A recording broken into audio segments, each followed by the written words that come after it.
friends, welcome back to Zack's Varieties. എന്താ നമ്മളുടെ special?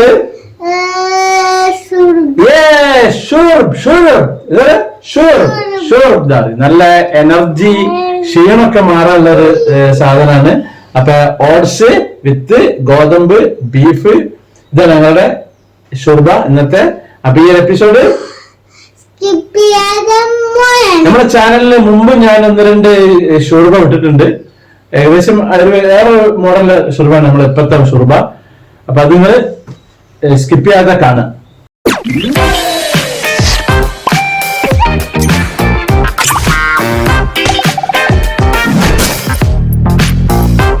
ഇത് റേഷൻ കടയിൽ നിന്ന് കിട്ടിയിട്ടുള്ള ഗോതമ്പ് 3 ഗ്ലാസ് ഞാൻ വെള്ളത്തിലിട്ട് വെച്ചാണ്. അത് ഏകദേശം ഒരു ദിവസം കംപ്ലീറ്റ് വെള്ളത്തിലിട്ടേക്കുന്നത് നല്ലതാണ്. അപ്പോൾ ഞാനത് 24 മണിക്കൂർ ഇട്ട് വെച്ചിട്ടില്ല. അതിങ്ങനെ നൊരയൊക്കെ വന്നിട്ടുണ്ടാവും. അതങ്ങോട്ട് കഴുകി കളഞ്ഞിട്ട് കുക്കറിലിട്ടിട്ട് നമുക്ക് വേവിക്കണം. ഇത് ഞാൻ കുറച്ച് അധികം ഉണ്ടാക്കുകയാണ്, കാരണം ഇത് കുറച്ച് ഫ്രീസറിൽ വെക്കുകയാണ് ഇതിൻ്റെ വേവിച്ച സാധനം. ആ ഒരു മോഡലാണ് ഇപ്രാവശ്യം ഉണ്ടാക്കാൻ പോകുന്നത്.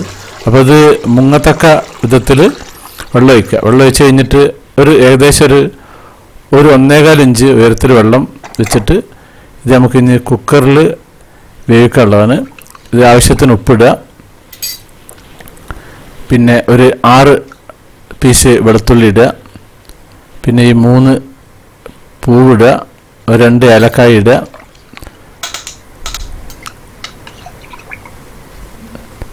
ഇത് കിഴിയാണ്.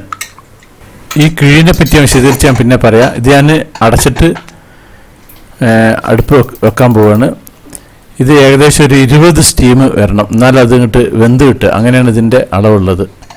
അപ്പോൾ ഇപ്പോൾ 20 സ്റ്റീം കഴിഞ്ഞിട്ട് ഞാനത് മാറ്റി വെച്ചിട്ടുണ്ട്. ഇതിലത്തെ കുറച്ച് ഗോതമ്പ് വേവിച്ചത് ഞാനെടുത്ത് ഫ്രീസറിൽ വെക്കുകയാണ്. ആ ഫ്രീസറിൽ വെച്ചിട്ട് ഫ്രീസറിൽ വെച്ചതുകൊണ്ടാണ് ഞാനിനി ഇന്നത്തെ പ്രിപ്പറേഷൻ ചെയ്യാൻ പോകുന്നത്. അപ്പോൾ ഇതിലത്തെ പൂവ് മാറ്റി വെക്കുക, ഏലക്ക മാറ്റി വെക്കുക, വെളുത്തുള്ളി തന്നെ ഇരുന്നോട്ടെ, കിഴി മാറ്റി വെക്കുക. ഇതിൽ പെടേണ്ട ആവശ്യമില്ല. നല്ലോണം അങ്ങോട്ട് ഇളക്കിയിട്ട് ഇതൊരു മിക്സിയുടെ ജാറിലിട്ടിട്ട് ഞാൻ അരക്കുകയാണ്. അരച്ചതിന് ശേഷം നമുക്ക് ഇന്ന് ആവശ്യമുള്ളത് മാത്രമല്ല ഉപയോഗിക്കുന്നത്, അല്ലാത്തത് ഞാൻ എടുത്തിട്ട് മാറ്റി വെക്കുകയാണ്. ഇതിപ്പോൾ മിക്സിയിൽ അരച്ച് വെച്ചിട്ടുണ്ട്. ഇത് നമുക്ക് ദോശ ഉണ്ടാക്കണമെങ്കിൽ ദിവസം ഇത് വേവിക്കാറുള്ള ഒരു വലിയ ബുദ്ധിമുട്ടാണ്. അപ്പോൾ ഇതേപോലെ നമുക്ക് ഒന്നിച്ച് അരച്ച് വെച്ചിട്ട് ഫ്രീസറിൽ വെച്ചാൽ മതി ഈ അരച്ച ഈ ഒരു ഗോതമ്പിൻ്റെ ഒരു മാവ്. ഇത് പിന്നെ നമുക്ക് ആവശ്യത്തിന് നമ്മൾ ഉപയോഗിക്കുന്നതിനനുസരിച്ചിട്ട് ഇതിന്നൊരു കുറച്ച് പീസ് എടുത്തിട്ട് ഉണ്ടാക്കിയാൽ മതി. ഇത് ഞാൻ മുമ്പ് ഉണ്ടാക്കിയ ഒരു വീഡിയോ ആണ്, അതിൻ്റെ ഒരു പീസാണ് ഈ കാണിക്കുന്നത്. ഇതിപ്പോൾ കംപ്ലീറ്റ് വേവിച്ച് കഴിഞ്ഞിട്ടുണ്ട്. ഇനി ഞാനിത് ഫ്രീസറിൽ വെക്കാൻ പോവാണ്. എന്നിട്ട് നമുക്ക് 2-3 ദിവസം ഒരാഴ്ചയൊക്കെ നിൽക്കും, കുഴപ്പമൊന്നുമില്ല. ഇപ്പോൾ ഇത് ഫ്രീസറിന് ഞാൻ എടുത്താണിത്. നല്ല ഐസായി പിടിച്ച ഫ്രീസറിൽ വെക്കണം, അല്ലാണ്ട് വെക്കരുത്. ഇനി ഇതിനെ നമ്മളൊന്ന് ജസ്റ്റ് ഒന്ന് തണുപ്പൊന്ന് കുറച്ച് പോയി കഴിഞ്ഞ ശേഷം ഇതേപോലെ എടുത്തിട്ട് മിക്സിയുടെ ജാറിലിട്ടിട്ട് നല്ലോണം അരച്ചെടുക്കണം. അപ്പോൾ നമുക്ക് ഇടയ്ക്കിടയ്ക്ക് ഉണ്ടാക്കണം തോന്നുകയാണെങ്കിൽ ഇതേപോലെ ഫ്രീസറിലാക്കിയാൽ മതി. ഒരാഴ്ചക്കൊക്കെ ഡെയിലി ഷുർബ ഉണ്ടാക്കണമെങ്കിൽ ഇങ്ങനെ ചെയ്താൽ മതി. ഈ അറേബ്യൻ രാജ്യങ്ങളിലൊക്കെ അങ്ങനെയാണ്, അവർ ഡെയിലി ഷുർബ ഉണ്ടാക്കുന്നവരുണ്ട് ഈ നോമ്പ് മാസങ്ങളിലൊക്കെ. അപ്പോൾ ഇത് ഞാനിപ്പോൾ ആ ഗോതമ്പ് വേവിച്ചതാണ് ഇത്.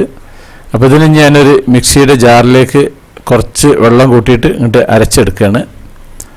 അപ്പോൾ ഇതുപോലെ നിങ്ങൾ ചെയ്യുക. ഇത് നമുക്ക് ഡെയിലി നമ്മളിങ്ങനെ ഷുർബ ഉണ്ടാക്കണമെങ്കിൽ ഇതാണ് നമുക്ക് ഏറ്റവും സൗകര്യം. ഇതിപ്പോൾ ഇങ്ങോട്ട് അരച്ചെടുത്തിട്ടുണ്ട്. അധികം ലൂസാവും ചെയ്യരുത്, അധികം ടൈറ്റ് ആവും ചെയ്യരുത് എന്നുള്ള മോഡൽ. ഇതിപ്പോൾ കംപ്ലീറ്റ് അരച്ച് കഴിഞ്ഞ് ഈ ഒരു പരുവത്തിൽ വെള്ളം കൂട്ടിയിട്ട് അതുകൊണ്ട് അരച്ച് എടുക്കുക. ഇനി ഞാൻ കുറച്ച് ഓട്സ് ഉണ്ട്. ഇത് വിത്ത് ഓട്സ് ഉണ്ടാക്കുന്ന ഒരു ഷുർബയാണ്. ഒരു 250 മില്ലിൻ്റെ ഗ്ലാസ്സിൽ ഞാനൊരു ഓട്സ് കുറച്ച് വെള്ളത്തിലിട്ട് വെക്കുന്നുണ്ട്. അത് നമുക്ക് വെറുതെയും വേവിക്കുക, അല്ലെങ്കിൽ ഇറച്ചിയുടെ കൂട്ടത്തിലിട്ട് അങ്ങനെയും വേവിക്കുക. നിങ്ങളുടെ സൗകര്യം പോലെ എങ്ങനെ വേണമെങ്കിൽ ചെയ്യാം. അപ്പോൾ ഞാൻ ജസ്റ്റ് ഒന്ന് കുതിരാൻ വേണ്ടിയിട്ട് അടച്ചു വെക്കുകയാണ്. ഇനി ഞാനൊരു പുതിയ കിഴി ഉണ്ടാക്കാൻ പോവുകയാണ്. അതിന് 2 ടേബിൾ സ്പൂൺ കൊത്തമല്ലിയാണ്, പിന്നെ 1 ടേബിൾ സ്പൂൺ കുരുമുളകാണ്, 1 പട്ടയാണ്, ഒരു 5 പൂവാണ്, ഒരു 3 ഏലക്കായ, പിന്നെ 1 ടേബിൾ സ്പൂൺ ചെറിയ ജീരകം, പിന്നെ ഇങ്ങനെ ഒരു ലീഫ്. ഇതാണ് നമുക്ക് ആവശ്യമുള്ളത്. ഇത് നമ്മൾ കിഴി ഡെയിലി പുതിയ ഉണ്ടാക്കുന്ന സമയത്ത് പുതിയ കിഴി ഉപയോഗിക്കണം, പഴയ കിഴി ഉപയോഗിക്കരുത്. അപ്പം ഞാനൊരു കോട്ടൺ തുണി, വളരെ നൈസായിട്ടുള്ള കോട്ടൺ തുണി എടുത്തിട്ട് അതിലേക്കാണ് ഇതെല്ലാതും കൂടി ഇടുന്നത്.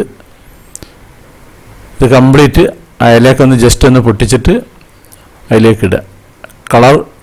കളർ തുണീനെക്കാട്ടും നല്ലത് വൈറ്റാണ് ഏറ്റവും ഉത്തമം. ഇതുപോലെ അങ്ങനെ ആക്കുക. അങ്ങനെ കുറച്ചും കൂടി കട്ടിയുള്ളതായാലും കുഴപ്പമൊന്നുമില്ല. ഇത് ഞാൻ ജസ്റ്റ് ഒന്ന് കെട്ടാൻ പോവാണ്. ഇതിൻ്റെ ബാക്കിയുള്ള പീസുകളൊക്കെ നമുക്ക് അങ്ങോട്ട് ഒഴിവാക്കി കളയാം.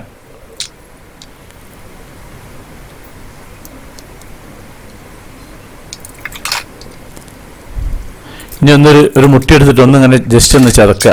അപ്പോൾ നോക്കണം, ഇത് പൊട്ടിപ്പോകുന്ന നോക്കണം. അപ്പോൾ ചെറുതായിട്ടൊരു ഹോൾ വന്നിട്ടുണ്ട്. അപ്പോൾ ഞാൻ ഈ ഒരു തുണി മാറ്റുകയാണ്. കാരണം ഹോൾ വന്നു കഴിഞ്ഞാൽ പിന്നെ പ്രശ്നമാണ്. അതിൻ്റെ ഉള്ളിലൂടെ വെള്ളം കയറിയിട്ട് ആകെ പ്രശ്നമായി മറ്റേ ഉള്ളിലേക്ക് കൊണ്ട് പോരും. അപ്പോൾ ഞാൻ പുതിയൊരു തുണിയിലേക്ക് ഇടുക. അപ്പോൾ എപ്പോഴും ശ്രദ്ധിക്കണം, കുറച്ചും കൂടി കട്ടിയുള്ള തുണി എടുക്കുകയാണ് ഏറ്റവും ഉത്തമം. അപ്പോൾ ഞാനിത് മാറ്റിയിട്ടൊന്ന് കിട്ടുകയാണ്. ഇത് വളരെ ഇമ്പോർട്ടൻ്റ് ആണ്, ഈ കിഴി എന്നുള്ള സാധനം. ഓരോന്നും ഫ്രഷ് ഉണ്ടാക്കുന്ന സമയത്ത് ഡെയിലി ഓരോ പുതിയ കിഴിയായിരിക്കണം ഉണ്ടാക്കേണ്ടത്. അതിൻ്റെ തുണിയൊക്കെ കണ്ടിട്ട് കട്ട് ചെയ്ത് കളയുക. ഇനി നമ്മളുടെ ബീഫ്, മട്ടൻ, ചിക്കനൊക്കെ നമുക്ക് ഉപയോഗിക്കാം. അപ്പോൾ ആ ഒരു ഏകദേശം 1/2 കിലോ ഉണ്ട് ഇത്. അപ്പോൾ ഞാനിത് കുക്കറിലേക്ക് ഇട്ടിട്ട് വേവിക്കുകയാണ്, അതും ഇറച്ചിയും കിഴിയൊക്കെ. അപ്പോൾ ഇതിലേക്ക് ഞാൻ ഓട്സ് ഇടുന്നുണ്ട്. ഓട്സ് ഇട്ട് നിർബന്ധമൊന്നുമില്ല, പക്ഷേ ഞാൻ ഒരു ഓട്സും 2 ഗ്ലാസ് വെള്ളം കൂട്ടിയിട്ട് ഇതൊന്ന് ഒറ്റയടിക്ക് തന്നെ വേവിക്കുകയാണ്. ചില സമയത്ത് ഓട്സ് അടി പിടിച്ചു, ശ്രദ്ധിക്കണം. അപ്പോൾ കുറച്ച് വെള്ളം കൂട്ടിയിട്ട് വേണം, അല്ലെങ്കിൽ പിന്നെ ഇറച്ചിക്ക് വെള്ളം വേണമെന്നില്ല, വെള്ളം ഇല്ലാണ്ട് വേവിക്കുക. ആവശ്യത്തിന് ഉപ്പിട്ടിട്ട് ഒരു സ്റ്റീം വെക്കുക. ഒരു സ്റ്റീം കഴിഞ്ഞ ശേഷം പിന്നെ ഒരു 20 മിനിറ്റ് ചെറിയ അടുപ്പ് ചെറുതിൽ വെച്ചാൽ ചീൽ വെച്ചാൽ മതി. ഇതിപ്പോൾ അങ്ങനെ വെന്തിട്ടുള്ള സംഭവമാണിത്. ഇതാണ് കിഴി. ഇനി ടൊമാറ്റോൻ്റെ ഒരു അരച്ച പേസ്റ്റ് ഉണ്ടാക്കണം. നമ്മൾ ടൊമാറ്റോ പേസ്റ്റ് നമുക്ക് കടയിൽ നിന്ന് മേടിക്കാം, പക്ഷേ നല്ലത് നമ്മൾ വീട്ടിൽ അരക്കുന്നതാണ്. മറ്റേ വേറെ ടേസ്റ്റാണ്, ഇത് വേറെ ടേസ്റ്റാണ്. അപ്പോൾ ഇത് കംപ്ലീറ്റ് അരച്ച് കഴിഞ്ഞിട്ടുണ്ട്. ഇനി നമ്മൾ അടുപ്പ് കത്തിച്ചിടിഞ്ഞ് ലാസ്റ്റ് പരിപാടി തുടങ്ങാൻ പോവാണ്. ജസ്റ്റ് കുറച്ചൊരു ഒലിവ് ഓയിലാണ് ഏറ്റവും ഉത്തമം. പിന്നെ ബട്ടർ ഉണ്ടെങ്കിൽ അതും പറ്റും. സ്വല്പം 1/2 ഉള്ളി മതി, നീളത്തിലുണ്ട് അരിയുക. ജസ്റ്റ് ഒന്ന് ചൂടാകുക, ഒന്ന് വാടി കിട്ടിയാൽ മതി. അതിലേക്ക് 1 ടേബിൾ സ്പൂൺ വെളുത്തുള്ളിയും ഇഞ്ചി അരച്ചത്, 1/4 ടേബിൾ സ്പൂൺ മതി, 1 ടേബിൾ സ്പൂൺ വേണ്ട. ഒന്ന് ചൂടായി വരുന്ന സമയത്ത് 2 ചിക്കൻ സ്റ്റോക്ക് ഇട്ടിട്ട് അതൊന്ന് കംപ്ലീറ്റ് ഒന്ന് ചൂടാക്കണം. ഇതിലൊരു സ്പെഷ്യൽ ടേസ്റ്റ് കിട്ടും. ഇതിട്ടിട്ടില്ലെങ്കിൽ അതിനൊരു ടേസ്റ്റ്, സുറുബൻ്റെ ഒരു ടേസ്റ്റ് വരില്ല. ഇതും ആ കിഴിയാണ് അതിന് ഷുറുബാക്കി മാറ്റുന്നത്. പിന്നെ നമ്മളെ ബീഫിൻ്റെ ആ ഒരു വെള്ളവും ബീഫും. ഇനി നമ്മളെ തക്കാളി അരച്ചത് ഇതിലേക്ക് വെച്ചിട്ട് അതൊന്നിങ്ങനെ തിളച്ച് വരണം. അടി പിടിക്കാൻ നോക്കണേ. അങ്ങനെ തിളച്ച് വരുന്ന സമയത്ത് നമ്മുടെ ആ ഗോതമ്പ് വേവിച്ചിട്ടുണ്ടല്ലോ അത് അതിലേക്ക് ഇടുക. അത് നല്ലോണം അങ്ങോട്ട് മിക്സ് ചെയ്യുക. അങ്ങനെ ഒന്ന് ചൂടായി വരുന്ന സമയത്ത് നമ്മൾ ഓട്സും ബീഫും കിഴിയും ഒക്കെ കൂടി അതിലേക്ക് ഇടുക. എന്നിട്ട് ഓട്സ് ചിലപ്പോൾ കട്ട പിടിച്ചിട്ടുണ്ടെങ്കിൽ ഒന്ന് ഇളക്കി കൊടുത്താൽ മതി. ഓട്സ് ഒന്ന് ഇനി അങ്ങനെ അല്ലെങ്കിൽ ഇതിലിട്ട് വേവിച്ചാലും മതി, പ്രശ്നമൊന്നുമില്ല. ഞാൻ പിന്നെ അതിലിട്ട് വേവിച്ചതാണെന്നുള്ളൂ. അപ്പോൾ അതിങ്ങനെ തിള വരുന്ന സമയത്ത് അതിൽ നമുക്ക് കുറച്ച് മല്ലിയിലിട്ടിട്ട് അതങ്ങോട്ട് ഓഫാക്കി വെക്കുക. ഉപ്പുണ്ടോ എന്ന് ചെക്ക് ചെയ്യണേ. എന്നിട്ട് ചൂടാറി കഴിഞ്ഞ ശേഷം ഇങ്ങനെ വലിയ പീസാക്കിയിട്ടുള്ള കഷ്ണങ്ങൾ അതിൽ ഏറ്റവും ഉത്തമം. ചെറിയ പീസ് ഇടരുത്. ഇതുപോലെ കിഴിയുണ്ട്, കിഴി അതിന്ന് പിഴിഞ്ഞിട്ട് വേണേൽ നമുക്ക് മാറ്റി വെക്കാം. ഇതുപോലെ ഒന്ന് കൈ കൊണ്ടൊന്ന് നല്ലോണം ജസ്റ്റ് ഒന്ന് പിഴിയുക. ചൂടുണ്ടാവും, അത് മാറ്റി വെക്കുക. ഇനി നമുക്ക് ആവശ്യത്തിനനുസരിച്ചിട്ട് അങ്ങനെ ഓരോ പ്ലേറ്റിലേക്ക് വെച്ചിട്ട് അങ്ങനെ കുടിക്കാൻ നല്ല സൂപ്പർ ടേസ്റ്റാണ്. അപ്പോൾ ഇതേപോലെ നിങ്ങൾക്ക് ഒന്നിച്ച് ഫ്രീസറിൽ ഉണ്ടാക്കി വെച്ചാൽ മതി. ഗോതമ്പ് മാത്രം വേവിച്ചത്. കിഴി ഡെയിലി ഉണ്ടാക്കണം, അതാണ് ഏറ്റവും ഉത്തമം. ഇത് നല്ല ക്ഷീണം മാറാനൊക്കെ വളരെ ഉത്തമമാണ്. ഇടയ്ക്കിടയ്ക്ക് ഉണ്ടാക്കിയാൽ നല്ലതാണ് ഇത് ശരീരത്തിനൊക്കെ. അപ്പോൾ നമ്മുടെ സാക്സ് വെറൈറ്റീസ് ചാനൽ നിങ്ങൾ ആദ്യമായിട്ട് കാണുന്നവരാണെങ്കിൽ അത് സബ്സ്ക്രൈബ് ചെയ്യാൻ മറക്കരുത്. പിന്നെ അതുപോലെ ലൈക്ക് ചെയ്യാൻ മറക്കരുത്, കമൻറ്റ് ചെയ്യാൻ മറക്കരുത്, ഷെയർ ചെയ്യാൻ മറക്കരുത്. എന്നാൽ താങ്ക് യു.